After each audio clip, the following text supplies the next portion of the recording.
Rama Rama Rama Hare Hare Hare Krishna Krishna Krishna Hare Hare Hare Ram Ram Hare Hare Hare Krishna Krishna Krishna Hare Hare Hare Ram Ram Hare Hare Hare Krishna Krishna Krishna Hare Hare Hare Ram Ram Hare Hare Hare Krishna Krishna Krishna Hare Hare Hare Ram Ram Hare Hare Hare Krishna Krishna Krishna Hare Hare Hare Rama Rama Rama Hare Hare Hare Krishna Krishna Krishna Hare Hare Hare Rama Rama Rama Hare Hare Jaya Prabhupada Jaya Prabhupada Jaya Prabhupada Srila Prabhupada Jai Vishnupada Paramahamsa Parjasya Stottra Sadasya Simadhis Vengasya Bhaktivedanta Swami Srila Prabhupada ki jai ISKCON Seshadripuram Srila Prabhupada ki jai Jai Vishnupada Paramahamsa Parjasya Stottra Sadasya Simad Bhakti Siddhanta Saraswati Goswami Maharaj Prabhupada ki jai Jai Vishnupada Srila Gaura Kishora Das Maharaj ki jai Jai Vishnupada Satchidananda Srila Bhaktivinoda Thakur ki jai Jai Vishnupada Vaishnava Swami Sri Jagannath Das Maharaj ki jai Jai Shri Rup Sanatana Bhatta Raghunatha Ji Gopala Bhatta Das Raghunath Goswami Prabhu ki jai Namacharya Srila Das Thakur ki jai प्रेम से को शिक्षण चैतन्य प्रभु नित्यानंद श्री द्वैत गदाधर श्रीवासादि गौर भक्तवृंद की जय श्री श्री राधा कृष्ण गोकुल श्याम कुंड राधा कुंड गिरि गोवर्धन की जय श्री श्री गौरांगी बेंगलोरीश्वर भगवान की जय श्री मायापुर धाम की जय श्री वृंदावन धाम की जय गंगा माई की जय यमुना माई की जय भक्ति देवी की जय तुलसी देवी की जय अनंत कोटि वैष्णव की जय श्री हरिनाम संकीर्तन की जय ग्रंथराज श्रीमद् भागवतम की जय ISKCON वर्तमान गुरुवृंद की जय समावित भक्तवृंद की जय गौर Premanand all glories to the assembly. All glories to the assembly. All glories to the assembly. All glories to Sri Guru and Sri Gauranga. All glories to Srila Prabhupada. Hare Krishna. Welcome you all to the Friday morning Srimad Bhagavatam class. Today we are discussing from Srimad Bhagavatam Canto 3, Chapter 27, Text 19. Akartuhu karma bandhu yam purushasya yadashrayah guneshatsu prakrittehe kaivalyam teshvatak katham. Akartuhu karma bandho yam purushasya yadashrayah guneshatsu prakritehe kaivalyam teshvatak katham. Akartuhu karma bandho yam purushasya yadashrayah guneshatsu prakritehe kaivalyam teshvatak katham. Translation Srila Prabhupada ki jai. Hence, even though he is the passive performer of all activities, how can there be freedom for the soul as long as material nature acts on him and binds him? Although the living entity desires freedom from the contamination of matter, he is not given release. Actually, as soon as a living entity puts himself under the control of the modes of material nature, his acts are influenced by the qualities of material nature and he becomes passive. It is confirmed in Bhagavad Gita, Prakrite Kriyamanani Gunai. The living entity acts according to the qualities or modes of material nature. He falsely thinks that he is acting, but unfortunately he is passive. In other words, he has no opportunity to get out of the control of material nature because it has already conditioned him. In Bhagavad Gita, it is also stated that it is very difficult to get out of the clutches of the material nature. One may try in different ways to think that everything is void in the ultimate issue that there is no God, and that even if the background of everything is spirit, it is impersonal. This speculation may go on, but actually it is very difficult to get out of the clutches of the material nature. Devahuti poses the question that although one may speculate in many ways, where is the liberation as long as one is under the spell of material nature? The answer is also found in Bhagavad Gita 7:14. Only one who has surrendered himself unto the lotus feet of the Supreme Lord Krishna, Mame Ve Prapadyante, can be freed from the clutches of Maya. Since Devahuti is gradually coming to the point of surrender, our questions are very intelligent. How can one be liberated? How can one be in a pure state of spiritual existence as long as he is strongly held by the modes of material nature? This is also an inclination to the false meditator. There are many so-called meditators who think I am the supreme spirit soul. I am conducting the activities of material nature. Under my direction, the sun is moving and the moon is rising. They think that by such contemplation or meditation, they can become free. But it is seen that just 3 minutes after finishing such nonsensical meditation, they are immediately captured by the modes of material nature. Immediately after his high sounding meditation, a meditator becomes thirsty and wants to smoke or drink. He is under the strong grip of material nature, yet he thinks that he is already free from the clutches of Maya. This question of Devahutis is for such a person who falsely claims that he is everything, that ultimately everything is void, and that there are no sinful or pious activities. These are all atheistic inventions. Actually, unless a living entity surrenders unto the Supreme Personality of Godhead, as instructed in Bhagavad Gita, there is no liberation or freedom from the clutches of Maya.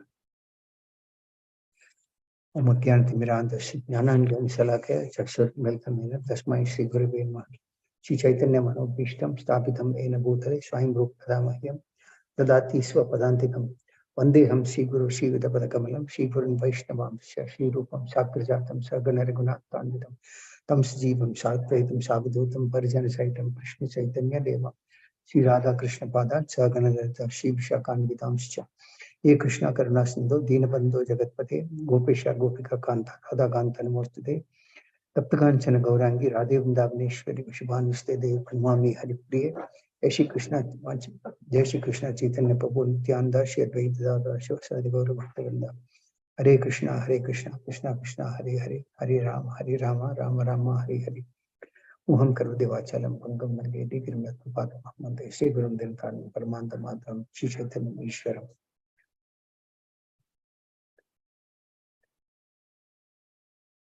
Hare Krishna. So here, the Devahuti is putting up a question. So even though one is a passive performer of all activities, how can there be freedom for the soul as long as material nature acts on him and binds him? The point is that when one gets entangled into this modes of material nature, he becomes entangled into it to such an extent that he becomes a passive performer. Passive in the sense that he continues to perform some activities. He knows by knowledge that he doesn't want to perform, by which he gets reactions. He should not perform by which he should get reactions also. But still, he is forced to perform. So one has reached a passive state when one does not have a control on his own self. So this is how it is just like an intoxication, one getting entangled in the modes of material nature, not physical intoxication of taking an intoxicative drinks, but getting entangled into the modes of material nature. The ultimate result is just like an intoxication. The living entity, actually the soul, desires freedom from the contamination of matter because that is not the constitutional position. But still, he is not given that release. Why? Because that is how powerful the three modes of material nature are. Prakriti is so powerful that Prakriti doesn't want to leave him also. So the only solution that is given is that how to go to the point of surrender. So how powerful Prakriti is mentioned here in this particular sloka. So as soon as one comes under the control of this material nature, all his acts are influenced by the three modes of material nature and he becomes passive. Material nature is very, very powerful. Just like when you go into an ocean and there's a current, once you are into the current, however you try to come out of it, it is very difficult. You get drowned into that water current. So similarly, that is how the material nature is. That's why it is said that one is forced to act when one comes to this material world. When there is an action, there is an effect. And when there is an effect, again, there is a cause. and there is a cause and there is an effect. So this is like a spiral in which one gets stuck into. That's why it is said that this world is a place for hard struggle for existence. And the struggle goes more and more deeper. The more the suffering, the more deeper and more suffering. So how the living entities are created, maintained, and annihilated.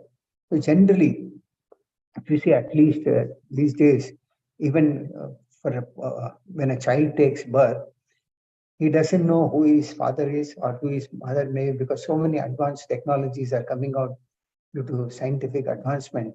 Test tube baby, that baby, this baby, live in relationships, baby without relationships of father and mother, or so many ways that today, generally, even in it is said that in the Western world, nobody knows who's the father, who is the mother.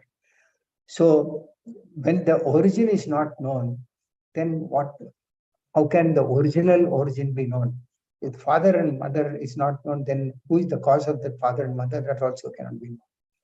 Then what happens is that as one starts taking the process of education, then due to their false ego, one tends to think that he has got a lot of knowledge, and we'll come to see how this knowledge gradually brings one to other stages, even in spiritual life. And then what happens?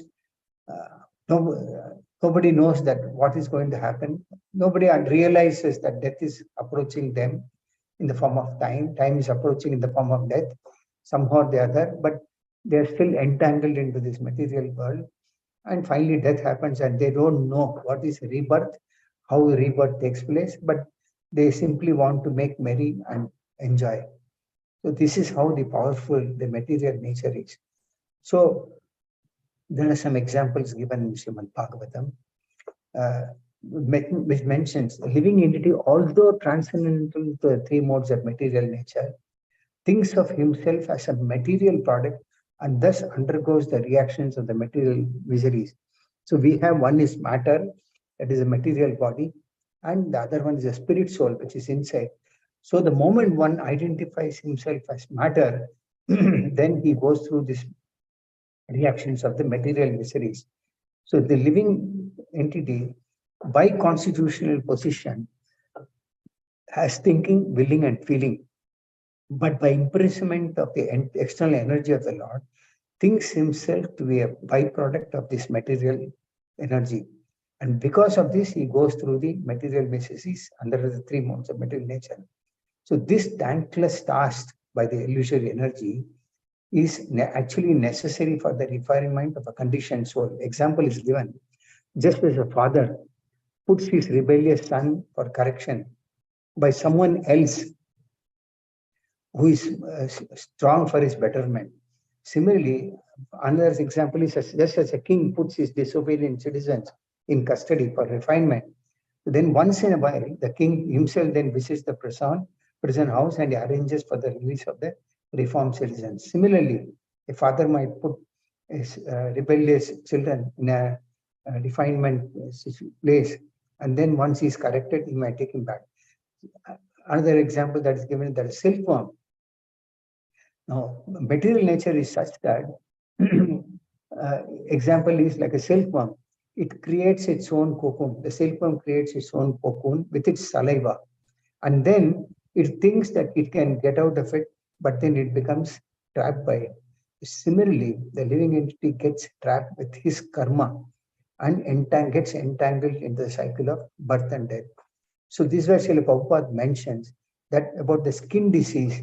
We think that we are this body and I'm here to enjoy. Whereas the body, the senses, the mind, everything is meant to be used in the service of Krishna. When we refine ourselves by using everything in the service of Krishna, then we come back to our original constitutional position. And the Lord arranges for one to be freed from the bondage of this material world. And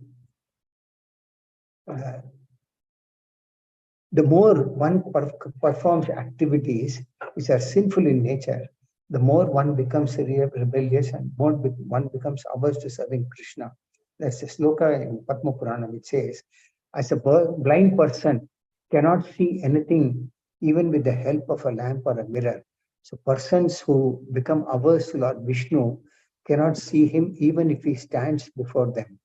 So in Chaitanya Shikshamrita, there are few examples of illusion that are given. One is intoxication, and then one is being possessed by the six enemies like lust, anger, greed, envy, pride, madness. Then one is the atheism, and one is laziness. So all these four different types of sins, they reside in this so-called intoxication of uh, identifying oneself with material body. And all of them, either one of them or combination of all of them, they disturb the mind and also ruin the health also.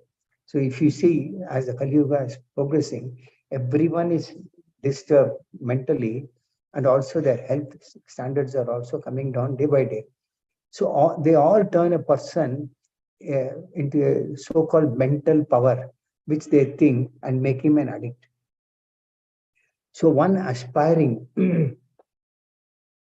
for even spiritual activities at one point of time, as is mentioned here in this particular purport by Srila Prabhupada also, even when one takes up the path of spiritual activities, he starts thinking that either he has become God, or there is a voidism at the end. There is voidism means there is zero at the end, or he starts thinking that God exists, but he does not have a form, he's impersonal.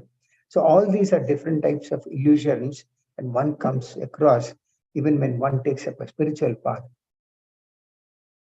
And gradually, all these three paths lead one to atheistic philosophy, and finally comes to a stage he starts becoming averse to Krishna.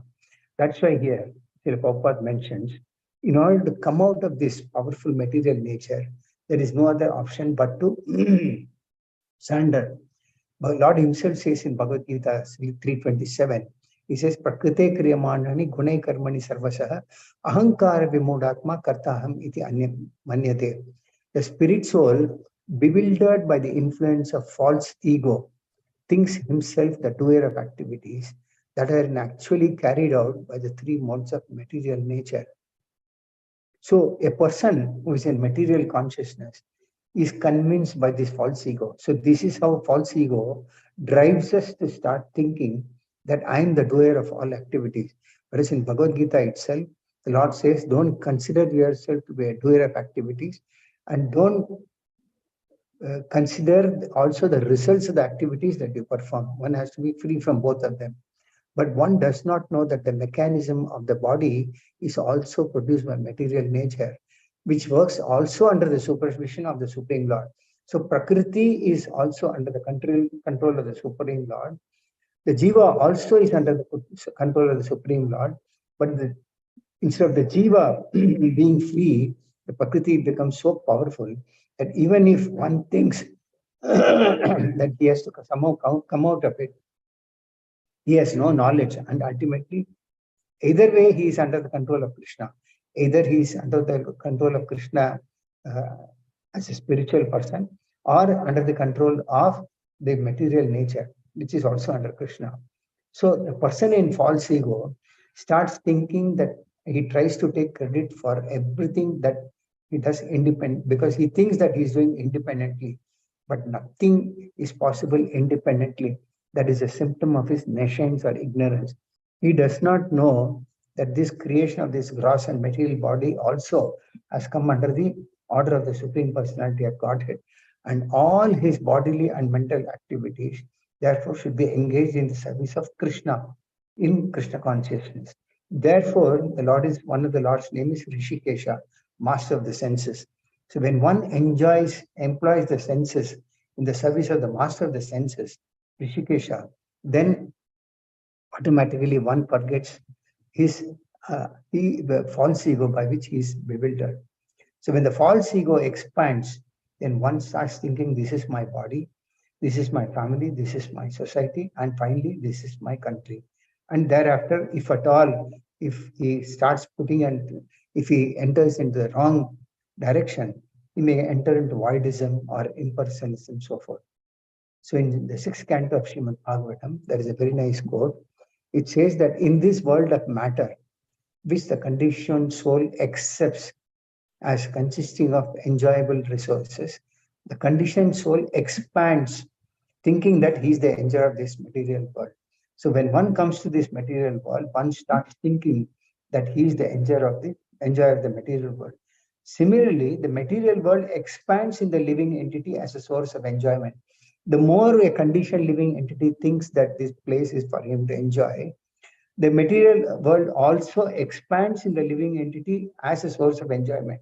So the moment we think that this is a place for me to enjoy, material world also imposes on us that facility by force or by not force, that they create a facility for enjoyment. So the more we think, the more facility comes up. The more facility that comes up, the more we think that I can enjoy. So in this way, they both expand, but because they are my energies, the Lord says, they are both pervaded by me. As the Supreme Lord, he says that I am the cause of these effects, and one should know that both of them rest in me. So everything rests in the Lord, and Lord is ultimately the cause of all of these. So this process is given by the Lord to us for us so that we can understand by proper knowledge that ultimately the Lord is the cause, but we have a minute desire within us being an independent part and parcel, minute. So when we have the desire to enjoy separately from the Lord also facilitates that also. So the ultimate cause of both the material and spiritual energy is the Supreme Personality of Godhead only. Then those who meditate, they come to the point thinking that there is nothing, everything is void. But even on something, there is always ether, there is sky, so there is air. So there is nothing that is void anywhere in this material world. Something or other is always there. And all of these are also byproducts of the creation of this material energy only. So there is no voidism. Then comes the I think I can create, I can maintain, I am the doer. So even when one comes practicing, at least for some time, when one enters the spiritual path, if he's not in the right, there are so many spiritual organizations that we find, and many of them, they facilitate a person desiring to have some uh, spiritual progress by thinking that by taking up the spiritual path, he becomes one with God, that he has become God. So that also is there. So when many times we see that when they come to the spiritual path also, they think that they have become God and they can do anything, they can create anything. This is another snare of this Maya, which is a byproduct, there's a material energy. So that is why it is said that this material nature is called avidya, because it covers the living entity by ignorance, where one forgets his relationship with the Lord and thinks himself to be the Lord. So this is the last snare of Maya. So this avidya potency covers a living entity with five coverings of ignorance. We'll go through these five coverings. The first one is called tamisra or anger. This is because of minute independence of the living entity thinks, why I can't enjoy like the Supreme Lord, and this creates envy and anger. So initial stage, one thinks that why can't I have opulence? Why can't I enjoy like the Supreme Lord? And when this does not happen, when lust is not satisfied, one gets angry. And when lust is satisfied, one becomes envious or greedy. So why can't I enjoy? So this is one stage. So this Tamisra, it is said, does not leave a living entity even when one practices devotional service. That is how this powerful it is. The second one is called Anda Tamisra, which what makes one think that death is the ultimate end. So make the best use by beg, borrow, or steal, and commit whatever sins possible, but enjoy life to the maximum. So anyway, we are going to die. So why not make the best out of life? Let's make fun, make merry, even if it is a question of beg, borrow, or steal. But I must enjoy my life. So that is one reason we see so many people who have big borrowings. Why? Because ultimately they think they are the Lord. They want to be like the Lord. So they want to enjoy as much as possible. Then the third type of ignorance is called tamas. That is not knowing about the soul. One is ignorant about the real body, which is the spirit soul inside. And the fourth is moha. They think that the body is all in all, and so guided by sex life, they become attached to home, mother, land, children, etc. That everything is in relation to me is mine. So first starts I, and then it gets gradually into mine, my family, my children, my house, my land, etc. And the fifth is the Mahamoha, or the whereby they run after material enjoyment and accumulate paraphernalia for material enjoyment. The result of all these five kinds of illusion is attachment, hatred, pride, ignorance, and false identification. We'll see this. When one gets opulence, then one becomes attached to it. And then what happens is that one also start developing hatred gradually. One might have a lot of opulence, but then when he sees varieties, he also starts developing hatred. Then also one develops a lot of pride. I have this because it is due to my capacity. I have worked hard to get this. And then the fourth one is ignorance. The basic ignorance we are into. And the last one is false identification. This is a small quote given in Srimad Bhagavatam, third canto. One example of practical example given in Srimad Bhagavatam is about Dhruva Maharaj. Dhruva Maharaj wanted to went to the forest as he wanted a kingdom more than that of his father. But later, by the mercy of the Lord, he realized that all his army, family, palaces, everything were creations of the Lord's illusory energy. So this is how even Dhruva Maharaj realized at a very young age, because he got this mercy by the mercy of his spiritual master Narad Muni. Prahlad Maharaj similarly instructs in the Srimad Bhagavatam to his class friends. He says, through polluted intelligence, one is subjected to the modes of material nature, and thus one is conditioned by material existence. Like a dreaming state in which one falsely suffers, material existence, which is due to ignorance, must be considered unwanted and temporary. That means we must use our proper intelligence and thereby come to a conclusion that this existence is unwanted as well as temporary. And this polluted intelligence is compared to a prostitute. Bhagavad Gita also explains as to how when one is not fixed in proper intelligence, he discovers many modes of nature and is subjected to varieties of so-called happiness and distress. That means we see that even the gunas, 3 by 3, Prabhupada always quotes an example, 3 into 3 is 9, 9 into 9 is 81, 81 into 81 and so forth. So it is more and more complex and more deeper. So when one is not fixed in proper intelligence, he discovers many modes of nature and is subjected to varieties of so-called happiness and distress. And it says, if a man becomes husband of a prostitute, he can never be happy. So similarly, if one is subjected to the many modes of material nature under material intelligence, one can never be happy. Srila Madhvacharya also quotes in one of his things, says that one can realize with a purified intelligence that the material condition of life is full of distress. So even the happiness so far in the so-called happiness in the material world is nothing but a distress. And that absence of distress can be looked at as a happiness in the material world. Then he says that only with purified intelligence can one understand that unwanted temporary material life is just like a dream. So when we go to sleep, we have dreams and we dream so many things, so many phases of illusion. But actually when we are disturbed later and we get up from the sleep, we realize that actually it was a dream. In the 5th canto of Srimad Bhagavatam, there is a nice conversation between Jadabharta and King Raghugana, where Jadabharta actually, he becomes one of the one who lives a Palaki. So he is actually taking the palanquin in such a way that he does not kill even a small insect while walking. The king gets very disturbed. So king chastises him.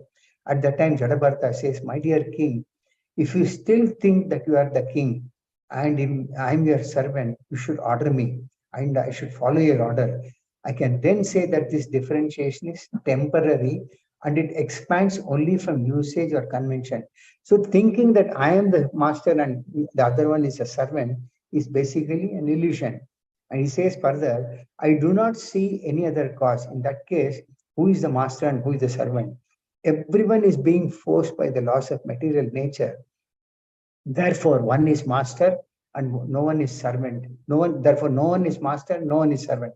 Nonetheless, if you think that you are the master and I am the servant, I shall accept this. Please order me. What can I do? So the point is that when one thinks I am this body, then in this relationship, one thinks that I am the master and the other one is my servant. She is my wife and he is my son. So all these conceptions are temporary due to the inevitable change of body and the arrangement of material nature. So the example is that we are all gathered like straws floating in the waves of an ocean. Inevitably, all these are separated by the laws of material nature. In this way, in the material world, everyone is floating on the waves of ocean of nations. So that means when we go and see an ocean, so many bubbles come. They all assemble together and they all over a period of time or fraction of moment, they're all disintegrated. Similarly, we all assemble in this material world. Someone has a husband, someone has a wife, someone has a children. And the next life, we don't know who is the father, who is the mother, who is the wife, who is the husband, who is the children. So Sri Bhaktivinoda Thakur also very nicely quotes that. He says that all the men and women are floating like straws on the waves of this material nature. But if they come to the understanding that they are all eternal servants of Krishna, they will put an end to this floating condition. So we have put this ourselves into this floating condition. But if we consider having the right understanding that we are all eternal servants of Krishna, that will put an end to this floating condition. This is the quote from Srila Bhaktivinoda Thakur. So in the translation to that sloka, it says, in other words, one has no opportunity to get out of this control of material nature because it has already conditioned him. Therefore, it is, Bhagavad Gita also says that it's very difficult to get out of the clutches of material nature. The sixth canto of Srimad Bhagavatam, there's another quote, which says, the foolish embodied living entity, inept in controlling his senses and mind, is forced to act according to the influence of modes of material nature against his desires. So we don't desire to, but still we are foolishly being engaged by the modes of nature to be a part of our activities. He gives an example. It's like a silkworm. A single silkworm creates its own saliva and creates a cocoon and then becomes trapped into it with no possibility of getting out.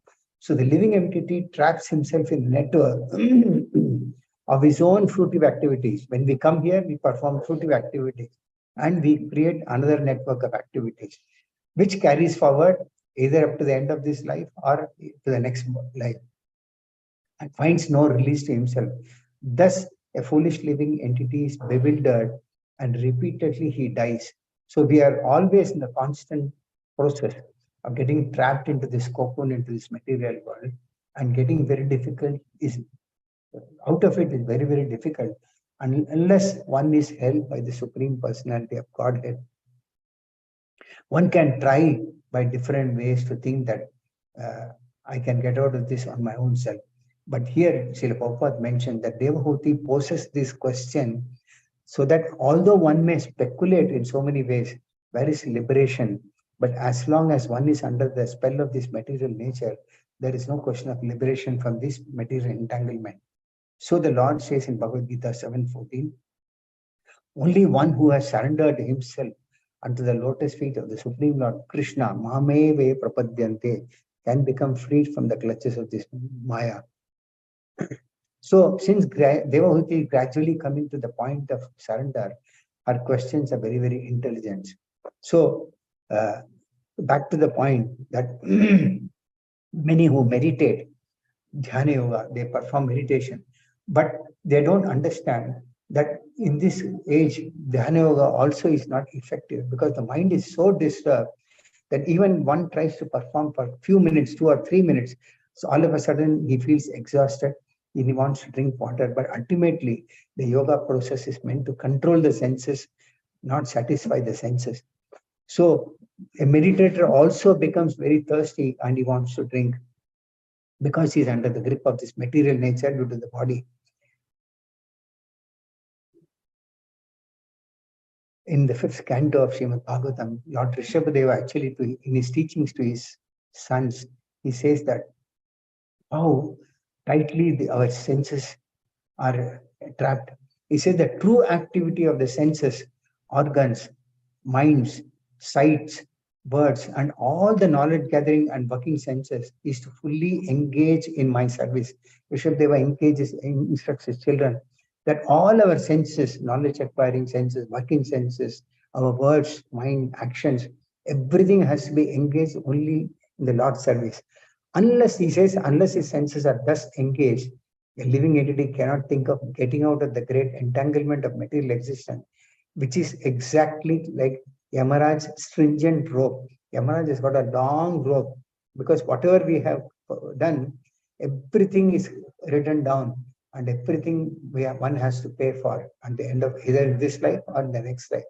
So that's why in this quote, Lord Rishabhdev says that one must engage everything, including his mind, senses, everything, manasa, mancha, karmana, by mind, by words, by activities, everything should be engaged in the service of Krishna. That is why in the Radha Panchayata it is said that Sarvopadi Vinirmuktam Tatparat Enanimanam Shikana Shekanam Sevanam Bhakti Ruchate. So this is the conclusion. So Lord Rishabhdeva was actually stressing on devotional service, and he concludes by saying that all the senses should and must be engaged only in the Lord's service. So the 10 services and the mind should be fully engaged. Without engaging them in this way, he says that one cannot get out of the clutches of Maya. This is the reason even Lord Brahma, who is the creator of this material world, secondary creator for this material world, is afraid of death. And he performs devotional service to the Lord to release himself out of the Lord's material energy. So if Brahma, who is the creator, performs devotional service to become free from this illusory energy, what to talk about conditioned living entities like us? Brahma is a devotee of the Lord. But still, in spite of all of these, living entities do not understand the implications of this material nature. One time, Srila Prabhupada actually quotes in many of the lectures that this is a last snare of Maya. When he was giving a class, it is that one person got up and said that he was God. So immediately Srila Prabhupada said, "You are not God, but you are a dog." So in another time, it is said that halfway in one of the lectures given by Srila Prabhupada, somebody got up and said that, "I am God." Srila Prabhupada said, "If you are God, I will offer my obeisance to you. But now I ask you to sit and listen to the class first, and then decide whether you are God or not." So this was two contrasting example which Srila Prabhupada used. The second one was to show how Srila Prabhupada expressed his humility, also his humbleness.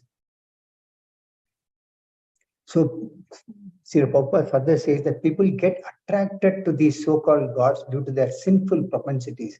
So when we have a sinful propensity, we get attracted to these so-called false gods also. But the real examples are also given in Srimad Bhagavatam, like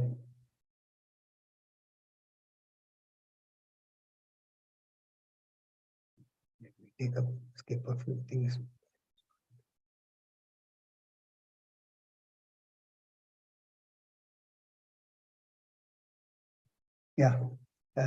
In the 4th canto of Srimad Bhagavatam, Narad Muni gives instructions to King Prachina Barisa. So his sons were Parchetas. Now Narad Muni states The real interest of the living entity is to get out of these nescience that causes him to endure repeated birth and death. And the only remedy is but only to surrender into the Supreme Personality of Godhead through his representative.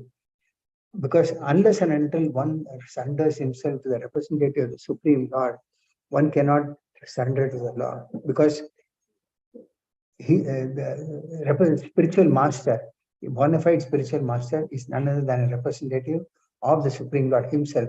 So one has to surrender. Then he says, unless one renders devotion service unto the Supreme Personality of Godhead, Vasudeva, one cannot possibly become completely detached from this material world, nor can he possibly manifest real knowledge also. So many times people try to acquire knowledge, but ultimately that knowledge also is supposed to lead one to the process of bhakti. One may get knowledge, but many times we see that people become very, very scholarly. They may recite so many slokas, they may give so much of references, but it might have made them to understand that they have become great scholars of these so-called literatures.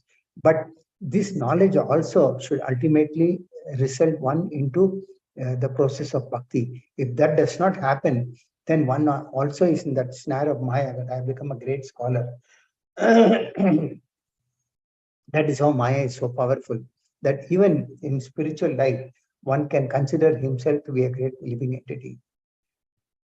When just like when there is no sun, there is a darkness, which is also which is a shadow. Similarly, when the soul takes a free will of turning away from Krishna, then Maya enters in so many ways and deludes the bewildered living entity. We have no other position but to be subordinate to the will of Krishna. And if we don't surrender to Krishna, we have to come under his illusory energy, which is Maya. So either we serve Krishna or we serve Maya. So Krishna is eternally the master of both the energies. Maya is also a great energy of the Lord, and her duty is nothing but to delude the bewildered living entities running away from Krishna. So those who want to run away from Krishna by not serving Krishna, then Maya bewilders that living entity in so many ways, like voidism, impersonalism. I'm a great scholar, I'm a meditator. So all these are all different aspects of the illusory energy of the Lord itself. So the only option is but to come back to our original constitutional position of being the servant of Krishna. When one understands this, that I am a servant of Krishna, and surrender to the Krishna is the only goal, one only process by which one can uh, become free from this material nature. That's why the Lord says in the concluding sloka of Bhagavad Gita also, Sarva Dharman Parityajya Mamekam Sharanam Vraja, Aham Tvam Sarva Papebhya Mokshayami Ma Suchaha. Means the Lord finally concludes, the conclusion of Bhagavad Gita is also just to surrender unto the Supreme Lord. If we don't surrender unto the Supreme Lord, then we have to surrender to Maya. One of them. We can't surrender to both of them because it's like keeping one leg in each of the boat and trying to cross the ocean with two legs on two boats.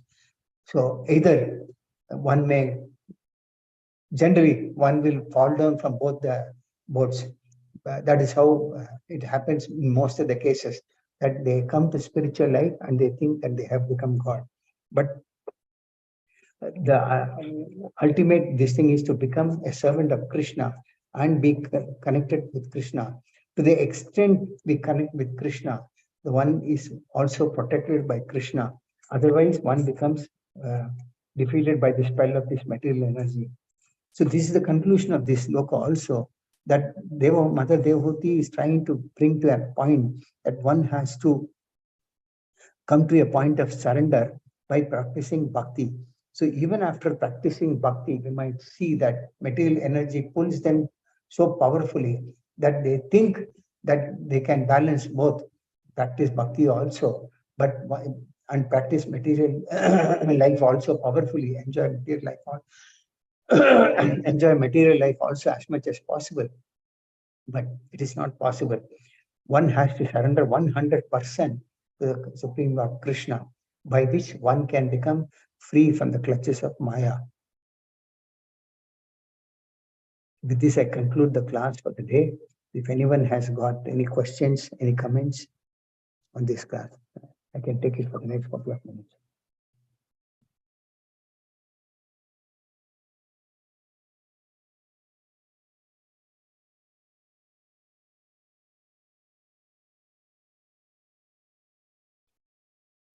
Anybody? Hare Krishna. Can you tell the five types of ignorance? Hare Krishna. Five types of ignorance. Yes, Madhu. Yes. 5 types of ignorance. Yes. What is the question? Please repeat the names of Can you? I'm not able to hear. Voice is not clear. Can you? I could hear 5 types of ignorance. What is the question? Please repeat the names of that. You want me to repeat? Yes. Or you want the reference? No, Prabhuji, repeat. Actually, your voice is not clear, Mataji. I don't know why it is not clear.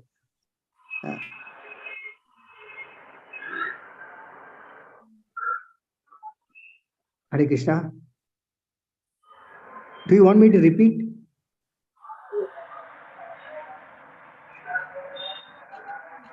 The reference is in Srimad Bhagavatam, 3rd canto, 10th chapter. Hare Krishna. 1 second, let me read the question. 1 second. You want me to repeat it? Okay, I'll repeat it. Okay, sure. Thank you. Thank you for it. I'm repeating it. 1 second. Yeah. The avidya potency or ignorance covers a living entity with 5 coverings of ignorance. The first one is called tamisra or anger. This is because of the minute independence of the living entity thinks. He thinks that why I can't enjoy like the Supreme Lord, and this results into creating envy and anger. Now, if we have a desire, lusty desire, if the lust is satisfied, we become envious, and if lust is not satisfied, we become angry. So this is the outcome of that.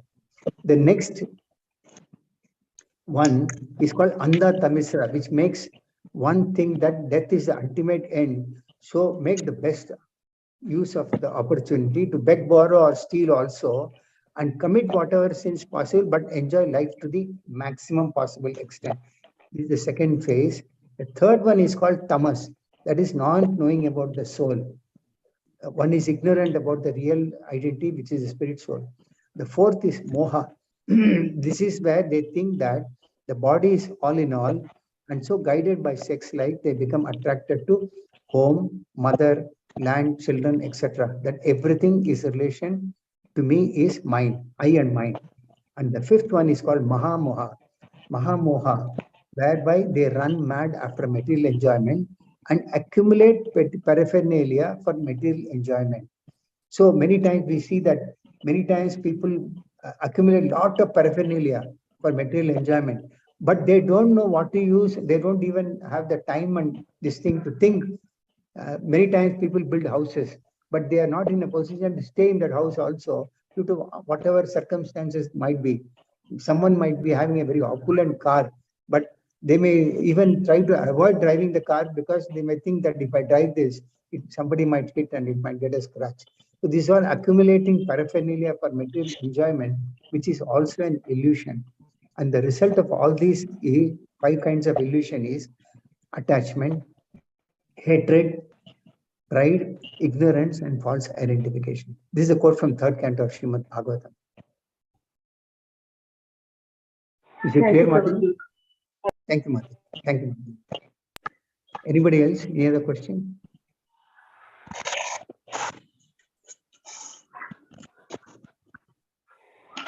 Okay. Hare Krishna. Yes, Mati. Hare Krishna. Prabhuji, I have a question. Yes, Mati. Tell me, Mati. Yeah, Prabhuji was saying that while meditating, you get disturbed, you feel like drinking water and this and that. But sometimes Yes, while chanting also, we get some thoughts. Then yes. we have to pull back our mind to again, listen to your own voice. So what is that, Prabhuji? Is that not distraction? That is the initial stage of chanting. It can happen, but as one gets a taste for chanting, and one starts chanting more and more, and one's chanting will also become perfect and pure. That one will not get disturbed by this external activity, effects like hunger, thirst, and etc. Initial stages might be there, but as like Srila Prabhupada said, yes, you chant 16 rounds, but it does not mean that we should chant only 16 rounds. We should try and chant more, whereby we develop a taste for chanting. And then once we develop a taste for chanting, that's why he says param dishtva nivartate. One when develops a higher taste for other things automatically goes up. So even if you are feeling thirsty and you drink water, you feel immediately connected. But in this case, in the case of meditation, I gave the example because in this age of Kali, even meditation is very, very difficult. It's not at all possible. There may be some very, very rare cases. And meditation is done on the four-handed form of the Lord in the situated as Paramatma in the heart, which is not possible in this Kali Yuga. It was possible in the Satya Yuga. So now in the Kali Yuga, the best form of meditation is given is chanting the holy name. So the more we chant, the more we practice, we can overcome the other desires also automatically. Thank you, Prabhuji. Thank you very much. Thank you, Mataji. Thank you, Mataji. Thank you, Mataji. Anybody else?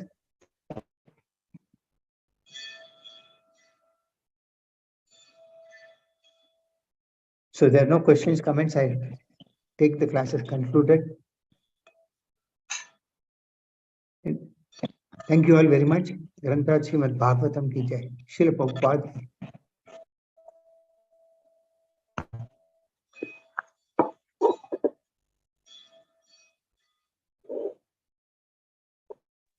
Prabhuji, is this class recorded? Somebody, whoever is coordinating should be knowing, Mataji. I'm not recording. Okay, okay, Prabhuji. You can check who the coordinator, he would have recorded. They may be recording one. Otherwise, it's available in the Facebook. Seshadripuram, ISKCON Seshadripuram Facebook, it must be there. Thank you, Prabhuji. I would like to listen again. Thank you very much. Okay. Thank you, Mataji. Thank you. Hare Krishna.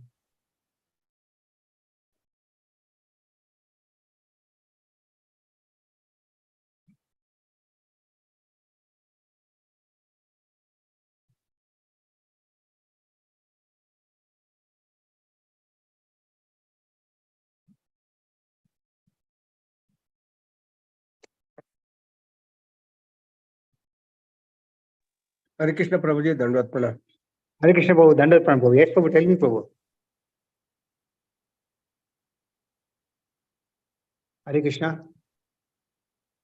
Hare Krishna. Hare Krishna. Hare Krishna. Hare Krishna, thank you. Just I want to thanks Prabhu. Thanks, Prabhu. Thank you, Prabhu. Okay, Prabhu. Hare Krishna. Thanks.